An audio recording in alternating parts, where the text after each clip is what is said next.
ছাতকের দুই উদীয়মান শিল্পীর মৃত্যুতে শোকের ছায়া। পাগল হাসান ও আলী ইনসানের প্রয়াণে সংস্কৃতি অঙ্গনে নেমেছে বিষাদের কালো মেঘ। ছাতকবাসী হারালো তাদের দুই প্রিয় উদীয়মান শিল্পীকে।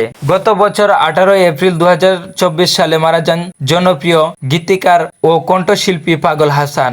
আর এবছর 27 অক্টোবর 2025 সালে মৃত্যুবরণ করেন প্রতিশ্রুতি শিল্পী আলী ইনসান। এক বছরের ব্যবধানে দুজন প্রতিভাবান শিল্পীর চলে যাওয়া স্থানীয় সংস্কৃতি অঙ্গনে সৃষ্টি করেছে গভীর শূন্যতা। পাগল হাসান ও আলী ইনসান দুজনেই তাদের নিজস্ব কণ্ঠ ও গানের দাজে ছাতকের তরুণ সমাজে শিল্প চেতনার জোয়ার আনছিলেন। তাদের অকালে মৃত্যুতে শোকবহ পরিবেশ বিরাজ করছে ছাতক জুড়ে। পাগল হাসান ও আলী ইনসান দুজনেই ছিলেন সঙ্গীতপ্রেমী তরুণ প্রজন্মের প্রেরণা। তাদের গানে ফুটে উঠত ছাতকের প্রকৃতি প্রেম ও সমাজের গল্প।